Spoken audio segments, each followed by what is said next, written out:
नमस्कार दोस्तों, पैगंबर मोहम्मद साहब की शादी का बीजेपी प्रवक्ता ने मजाक उड़ाया। पूरी दुनिया के मुस्लिम मुल्क भारत देश से नाराज हो गए। आज मैं आपको पैगंबर मोहम्मद की शादी कब हुई, किससे हुई, जिनसे हुई उनसे क्यों हुई, 10 शादियों का जिक्र करके जो मजाक बनाया गया, क्या वो सही है? क्या कुछ भगवान श्री कृष्ण की 16,000 रानियों वाले किस्से से कुछ मिलता जुलता है क्या? आज मैं आपको ये सब कुछ बताऊंगी। दोस्तों, वीडियो में आगे बढ़े उससे पहले मैं आपको कुकू एफएम के बारे में बताना चाहती हूँ। ऐसे गूढ़ ज्ञान के लिए डाउनलोड करिए कुकू एफएम। हर घर में कुकू एफएम, क्योंकि कुकू एफएम को हर घर में सब सुनते हैं। माइथोलॉजिकल, बायोग्राफी, साइंस और हिस्ट्री, आज़ादी से पहले और आज़ादी के बाद के बारे में आप सब कुछ जान सकते हैं। इंडिया आफ्टर गांधी जैसी बुक समरीज को भी आप आराम से सुन सकते हैं। दोस्तों, असंख्य विषयों पर ज्ञान से भरी 4000 से भी ज्यादा ऑडियो बुक्स आपका इंतजार कर रही हैं। अगर मेरे प्रोमो कोड घर 50 यानी घर 50 का इस्तेमाल करेंगे तो ईयरली सब्सक्रिप्शन जो कि 399 रुपए का है वो आपको मात्र 199 का मिल जाएगा। ऑफर केवल 11 से 19 जून तक का ही है, तो जल्दी कीजिए। तो दोस्तों, पहली बात तो ये है कि शादी के वक्त हजरत आयशा की उम्र को लेकर इस्लामिक स्कॉलर्स की राय एक नहीं है। भारत से फरार चल रहे इस्लामिक स्कॉलर जाकिर नाइक का कहना है कि मेडिकल साइंस के मुताबिक जब किसी लड़की को पीरियड्स होने लगते हैं तो वो शादी के योग्य मान ली जाती है।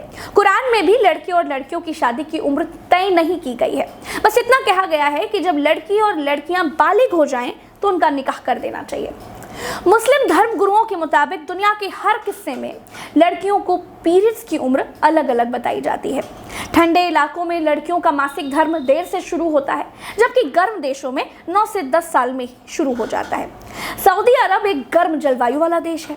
मुस्लिम जानकारों के मुताबिक वहाँ की लड़कियां 10 साल में ही बड़ी हो जाती हैं। मुस्लिम स्कॉलर्स के मुताबिक उस समय हजरत आयशा की नबी से शादी 9 साल में बालिग उम्र में हुई थी।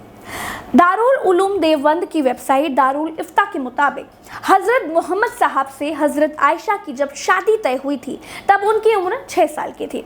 जब उनकी रुखसती यानी जब उनकी विदाई हुई, यानी जिसे गौना भी कहा जा सकता है, तब उनकी उम्र 9 साल कुछ महीने की थी। सही बुखारी के मुताबिक नबी से निकाह के वक्त हजरत आयशा की उम्र 6 साल थी और नबी की उम्र 53 साल की थी, मगर उनकी रुखसती 9 साल की उम्र में तब हुई जब वो शारीरिक रूप से बालिग हो गई और रुखसती का ये पैगाम उनकी माँ ने ही भिजवाया था। जामिया मिलिया इस्लामिया से इस्लामिक रिसर्च में एमए कर चुके अबरार अहमद कहते हैं कि इस्लामिक वर्ल्ड में रिसर्च बहुत कम हुए हैं। मौलवियों ने सुनी सुनाई बातों पर ही आमतौर पर कायम तारीखी रिवायतों को ज़्यादा फॉलो किया हुआ है। दरअसल मोहम्मद साहब और हजरत आयशा की शादी कोई अचानक नहीं हुई थी। इसे लेकर एक पूरा प्रसंग है। उनकी पहली पत्नी की मौत के लगभग 10 साल बाद हजरत आयशा से शादी तय हुई थी। कुछ इतिहासकार ये मानते हैं कि शादी के वक्त हजरत आयशा की उम्र 19 साल की थी। भोपाल के मुफ्ती अब्दुल रहमान अहमद कहते हैं हजरत आयशा की उम्र रुखसती के वक्त 18 के आसपास रही होगी। काशना नबुवत किताब में भी हजरत आयशा रजी की शादी के वक्त उम्र 18 साल बताई गई है। उनकी पहले से कहीं शादी तय थी और लड़के वालों ने किसी बात से शादी से मना कर दिया था।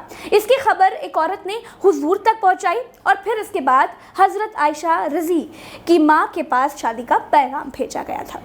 दरअसल हुजूर ने अपनी पूरी जिंदगी अपनी पहली बीवी हजरत खादिजा की मौत के बाद 10 और शादियां की और इनमें हजरत आयशा के अलावा बाकी सब विधवा और तलाकशुदा थीं और अलग अलग परिस्थितियों के कारण समाज से बहिष्कृत महिलाएं थीं। अबरार अहमद कहते हैं कि इन शादियों का मकसद समझने के लिए आपको पैगंबर मोहम्मद साहब के उस वक्त के उस सामाजिक आर्थिक हालात और कुरीतियों को समझना बेहद ज़रूरी है। उस वक्त पूरी दुनिया में औरतों पर जुल्म हो रहा था। अरब में महिलाओं का बाजार लगता था। लोग एक औरत बेचते और दूसरी औरत खरीद कर घर ले जाते थे, गुलामों की तरह रखते थे, अय्याशी करते थे और फिर कुछ दिन के बाद उसे बेचकर अगली ले आते थे। औरतों के इन हालात के कारण ही वहाँ के लोग लड़की पैदा होते ही उसे गड्ढा खोदकर जीवित दफन कर दिया करते थे। जो औरत विधवा हो जाया करती थी या फिर तलाकशुदा हुआ करती थी उन्हें भी बाजार में बिठा दिया करता था। तब नबी ने इस परिस्थिति और ऐसे बाजार का विरोध किया। लोगों को समझाया कि तुमको कोई औरत पसंद है तो उसके साथ निकाह करो, उसे उसका हक अदा करो, उसको इज्जत दो, सम्मानजनक जिंदगी दो। विधवा से शादी करो, गुलाम से शादी करो या तलाकशुदा से शादी करो, उसे हमेशा अपनी सुरक्षा दो।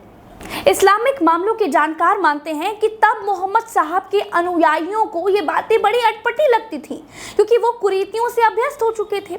इसीलिए उन्होंने लोगों का माइंडसेट बदलने के लिए समाज में अलग अलग कारणों से बहिष्कृत और घृणित समझे जाने वाली 9 औरतों से शादी करके अपने समर्थकों और अपने अनुयायियों को ये दिखाया कि तुम्हारे पैगंबर साहब इनसे शादी कर रहे हैं तो तुम क्यों नहीं कर सकते हो। उन्होंने ऐसी औरतों को समाज में मान्यता दिलाई और उनसे शादी करने को पुण्य बताया। कुछ विद्वान मोहम्मद साहब की शादियों को तत्कालीन परिस्थितियों और रणनीतियों का हिस्सा भी मानते हैं। उनके बाद इस्लाम के प्रचार प्रसार की जिम्मेदारी को हजरत आयशा ने बखूबी निभाया था। तो दोस्तों, जो बातें मैंने आपको बताई हैं, ये सब बातें अलग अलग जगहों से ली गई हैं। इससे आप मोटा मोटा अंदाजा ये लगा सकते हैं कि बीजेपी की प्रवक्ता नुपुर शर्मा ने जो भी कहा था वो चढ़ाने के लिए या फिर नीचा दिखाने के लिए ही कहा था, जिसकी बाद में उन्होंने माफी भी मांगी। अगर ईश्वर एक है तो दूसरे धर्म के ईश्वर को गाली देकर आपका भला कभी नहीं हो सकता। ईश्वर इंसान से तो बड़ा होता ही है, और अगर दूसरे धर्म का ईश्वर आपसे नाराज है और ईश्वर अल्लाह सब एक ही है तो आपका कल्याण कैसे हो सकता है। खैर दोस्तों, चलते हैं। आज के लिए इतना ही। राम राम, दुआ सलाम, जय हिंद। अगर आप सच के साथी हैं ना तो मुझे ट्विटर पर @प्रज्ञालाइव नाम से खोजकर फॉलो ज़रूर कीजिएगा। साथ आएंगे तो सच को और मजबूती मिलेगी। अज्ञानियों के सामने ज्ञान का दीपक जलाने वाले हाथ और बढ़ जाएंगे। अगर ऐसा होगा तो सच्चाई का उजाला होगा और सच्चाई का बोलबाला होगा, झूठ का मुंह काला होगा। जय हिंद, जय भारत।